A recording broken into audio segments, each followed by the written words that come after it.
Hello, and once again, thank you for joining us at Evolutionary Energy Arts. Yes, hello and welcome back. Welcome back, guys. So now we're going to be talking about Mercury. I think I always say whenever we do a planet, like this planet's my favorite, but really, I really like this planet. Yeah, it's true. Mercury almost definitely a very likable planet, likable influence. We're going to talk about it with Vedic astrology and then, some other things about Mercury as well Yes. that are interesting. And we're going to also give you a mantra to connect with the energy of Mercury. And so when we're looking at Mercury and in Vedic astrology, well, let's ask the expert here. Well, Mercury is our communication, our intelligence. Mercury is, well, the messenger of the gods. So when we have Mercury in certain placements, it might accentuate the way we communicate. So, yeah, I mean, it's just a great planet to have for intelligence, communication, messaging, and it goes on and on. It does, and so you think, me, right off the bat, when I think Mercury, I think wisdom.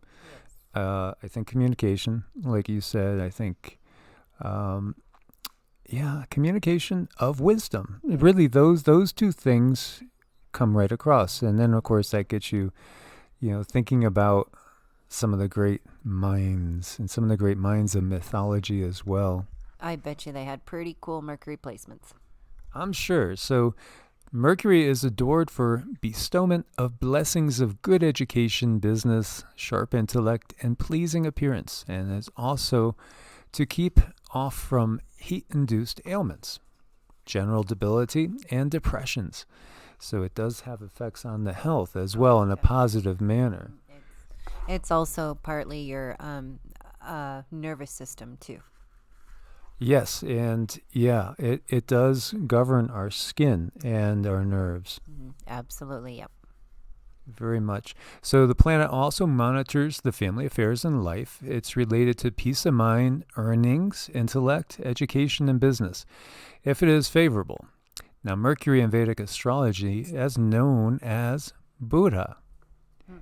Buddha, yes, Buddha as in Buddha, which comes from Buddhi. The root word of Buddha is Buddhi, which is intelligence again. That's interesting. And I've also heard certain yogis, when they say Buddha, they really put an emphasis on the ha, like Buddha. Yes, Buddha. Yes. And it makes us think of the Buddha, Siddhartha, for instance, which again, it's the wisdom because he was the one who achieved the middle path between the extremes. If you're familiar with the story, we won't get into that in too much detail, but just, when he first was brought up, he was brought up in riches and didn't even know suffering because his father kept that from him. So he had never seen a person sick. He never thought anybody was ever lacking anything. And then he went out one night and was wandering, and he wasn't supposed to. He snuck out, and he wanted to check out the world because everything was kept from him. And he saw suffering, and he was shocked. And he thought, here I am, I have everything. And something in his heart told him, oh, I have to find a way to get rid of suffering. And so that's when he began his journey of meditation. And at first, he went off to the path of severity, so to speak, if we look at the tree of life, right? Where there's three paths in the tree of life: mercy, severity, and then the middle path. And so he stayed with the ascetics, which were holy men that basically were either butt naked or they had a loincloth on all year round. And they just, whatever people gave them to eat, they would eat. Otherwise, they wouldn't even eat. So they would go long periods of time out in the elements, basically withering away and suffering physically. So he chose the middle path. He discovered, okay, we don't have to go to either extreme. We don't have to be ultra rich. We don't have to be, go the extreme of the ascetics, and found the middle path. And I diverged. But I just thought it was fascinating that, Mercury, the nature of Mercury is the Buddha nature. Yeah, isn't that beautiful? And we're all looking for balance. We are. So tell us more. Tell us more. Okay, well, Mercury sitting in certain houses acts better and behaves better. So, like if we have Mercury in our first, third, fifth, sixth, seventh, 10th, or 11th house, Mercury's energies are going to be a lot happier.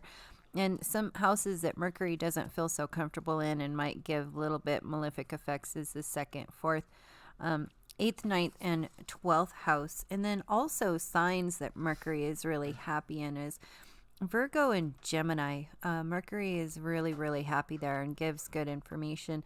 But sad signs sometimes are, no, all the time, is Sagittarius and Pisces. So Mercury's not super comfortable sitting in those signs. Might give off a little bit malefic effects. Not that it means to. It's just like if you're out with a group of friends and a couple of friends that you just don't get along with very well, join your group. It's going to be a little uncomfortable and you might want to distance yourself. It's not because anybody's bad. It's just the way the energies flow. So, all right, I don't want to like throw you a curveball or anything. Okay. So, if you had, say, Mercury in your 7th house, right, and say Rahu was there, what would that look like? Well, that would be someone who wants to be very communicative with their partners, somebody who might actually be very good at writing contracts between other people, a really good divorce lawyer, maybe. So these are some things when we have Mercury in the 7th house of our partnerships and courtrooms and marriages, and we throw Rahu, which is an energy that just wants more of wherever it sits. We put those two together, and I'm going to say a good divorce lawyer. Interesting. So now, if you had those same two over in the 2nd house, and I see money and education, does that equate to somebody that's probably going to be, going along the lines of an Elon Musk or a Bezos? Well, this would make a really, really good businessman. So anybody who has a placement there would be very good in public speaking, politics, and law. So yeah, it would make one of those. Interesting. Yeah, and it's all about, like, when you're looking at a chart, you have to look at the whole thing. Oh, You yeah. really have to look at the whole thing, because you might find that there is, say, that beautiful conjunction over there as far as for monetary things, but you might find that there's something else that might negate it a little bit. Having Ketu in a certain spot. Now, Ketu is the other side of the moon nodes. So you have Rahu and Ketu, which are the two nodes of the moon, which are exact opposites. Mm-hmm. And then that Rahu Ketu axis is super important too, not to get off track from Mercury. Well, it's okay because, like, if you have Mercury sitting with Ketu, Ketu is separation, is spirituality, or separation of material and spirituality. But if Ketu is sitting with Mercury, it could separate you from communication. And maybe you're trying to talk to people and you probably make absolute perfect sense, but the vibration's going to hit other people like, what are they talking about? And it's just totally not your fault. It's just the energies. And then when we have, like, the groupings of them where they don't get along, and so Mercury and Moon together, for instance, and I don't want to throw you too many curveballs because we haven't talked about any of this, and I'm just winging things at her. It's okay. So Moon is our emotions, Moon is comfort, Moon is mother, and Mercury is our communications. So if we put those two together, we might have somebody who's a little bit moody with their communications, but also somebody who might be a very good, passionate writer. Interesting. Yeah, it's all about placements, and we've had a couple people that had like crazy conjunctions. Like, what was the biggest? Was it 4 or 5 in the same house? Which then you got to look at each aspect, and you take into consideration degrees, right?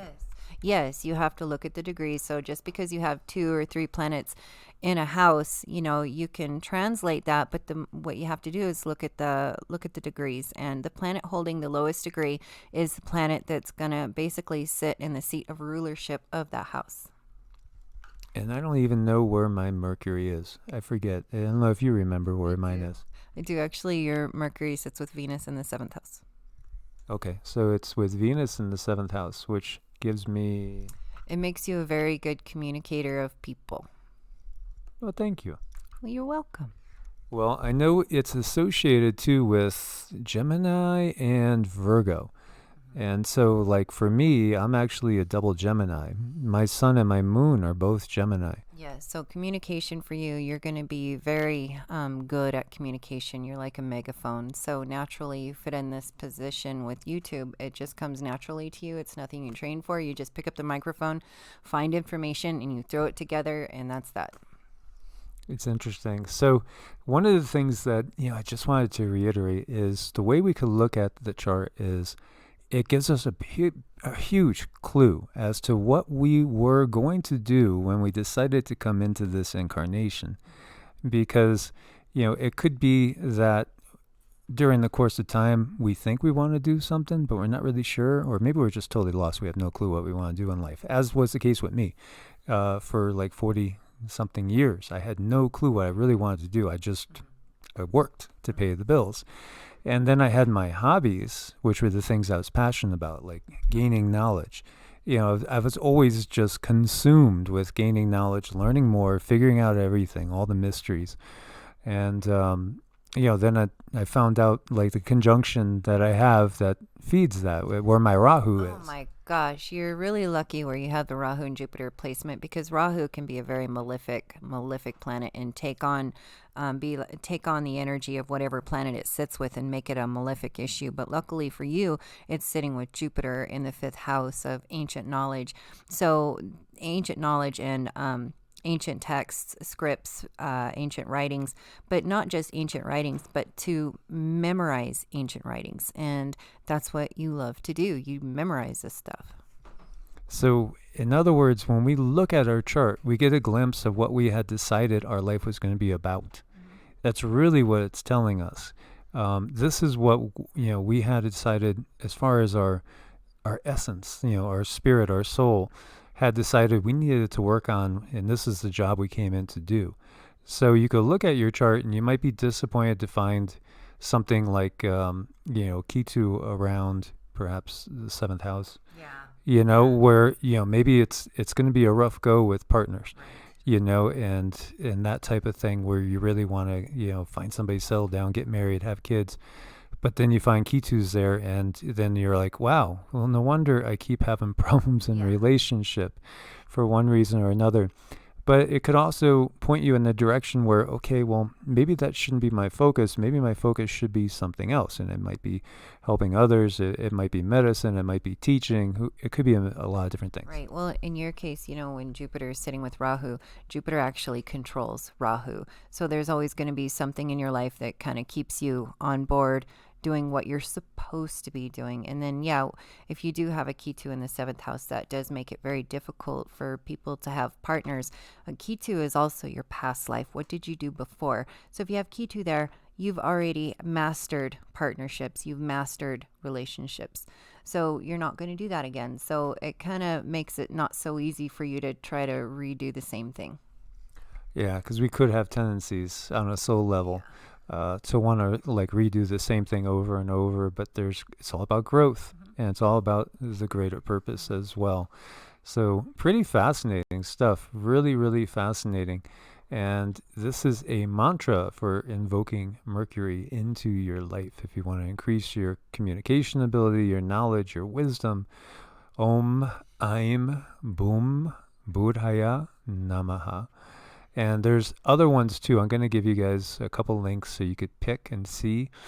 What's fascinating too is it doesn't matter if we're talking Western or if we're talking Vedic, and either, the history of the Indus Valley or the history of Greece and Rome, Mercury is the messenger of the gods. That's what that, is in any of these traditions. And interesting. It's fascinating how it's uniform. It shows it's coming from somewhere universal. And so we see Hermes, Trismegistus, we see Mercury, and we see Thoth. And, I said to Cindy, do you see a connection? Oh, yeah, I do see a connection with Thoth and Mercury. It's definitely there and there to be utilized and taken advantage of, sure. And so think about it. Wisdom. And we see the caduceus, right? We see the staff as well of Mercury, right? And what is it? Well, there's two snakes coming from the bottom point of the staff, twirling around, coming up towards the top part. There's wings on the staff.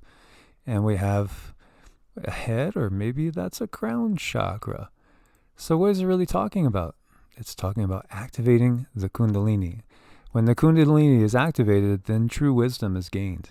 And that's where it starts at, dormant. in the spine, at the base of the spine, dormant. The chakras have to be open for it to flow. The masculine, the Pingala, which is basically a solar energy, and then we have the feminine, the Ida, the moon, the feminine energy. They have to be balanced. They have to flow evenly. When they do, these two serpents, so to speak, the serpentine energy is released. It flows in unison up through the Sushumna, gives us our wings, gives us our halo, and it basically anoints us, so to speak. And this is what everything is all about. It's all about. This is the biggest mystery that they've hidden. It's the Kundalini. Because then the Merkaba, the light body, is activated and enabled to be built. And then we are no longer bound to this realm. We can reach the heavens. We can reach anywhere. And that's exactly why they do so many traumatic things to us, because traumas can keep that Kundalini from rising. We really need to clear out our traumas for that Kundalini to rise properly. Exactly. And this is why we've been putting all this together for you, reading some of the Essene and Gnostic texts and how different they are, because they're balanced. What we have been given is a byproduct of the system, which is unbalanced, with a big purpose, to keep us from developing our Kundalini, to keep us from getting our wings, and to keep us from becoming anointed, christened. So, if that happens, then we're no longer under control of anybody else. We're totally free. Right. Absolutely free as bird. And this is the big mystery, guys. But you guys know it. Yeah, you do. Thanks for being part of the family. Make sure you are subscribed and have the bell clicked for notifications. Thanks for your support on Ko-Fi and Patreon, because we couldn't do it without you guys. If you need to set up an appointment with us, it's evolutionaryenergyarts@gmail.com or EEARTS@protonmail.com. As always, God bless and namaste. God bless and namaste.